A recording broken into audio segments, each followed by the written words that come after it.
അതിജീവിതമാർക്ക് വിശ്വാസത്തോട് ധൈര്യത്തോടു കൂടി ജീവിക്കാൻ കഴിയുന്ന ഒരിടമായി കേരളത്തെ മാറ്റാൻ LDF പ്രതിജ്ഞാബദ്ധമാണ്. അതുകൊണ്ട് നീതി ആർക്കെങ്കിലും നിഷേധിക്കപ്പെട്ടു എന്ന ആശങ്കയും സംശയവും സമൂഹത്തിലുണ്ടെങ്കിൽ അവരുടെ സംശയം ദൂരീകരിക്കാൻ വേണ്ടി അതിജീവിതമാർക്ക് പൂർണ്ണ സംരക്ഷണം നൽകാൻ വേണ്ടി ഏതറ്റം വരെയും കേരളത്തിൽ LDF ഗവൺമെന്റ് നീങ്ങും. അത് സംസ്ഥാന സെക്രട്ടറിയും മറ്റാളുകളുമെല്ലാം കേരളത്തിൽ വ്യക്തമാക്കിയിട്ടുള്ളതാണ്. ഈ തെരഞ്ഞെടുപ്പ് നടക്കുന്ന സമയത്ത് UDFന്റെ ഒരു MLA ഒളിവിലാണ്. അത് ഒരുപാട് ചർച്ച ചെയ്തുകൊണ്ടിരിക്കുന്ന ഒരു കാര്യമാണല്ലോ.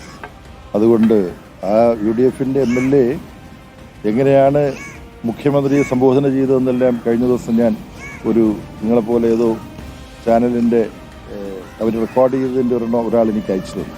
അപ്പോൾ വളരെ ധിക്കാരപൂർവമായി ജനാധിപത്യ വിരുദ്ധമായി പെരുമാറിയിട്ടുള്ള ഒരു വ്യക്തിയാണ് അദ്ദേഹത്തിൻ്റെ യുവജന സംഘടനയുടെ നേതൃത്വത്തിലേക്ക് വന്നത് തന്നെ ആ സംഘടനയുടെ ചട്ടങ്ങൾക്ക് വിരുദ്ധമായി കൃത്രിമമായി വോട്ടേഴ്സ് ലിസ്റ്റിലൊക്കെ പേര് ചേർത്തിട്ടാണെന്നൊക്കെയുള്ള ആക്ഷേപം ഉണ്ടായിരുന്നു.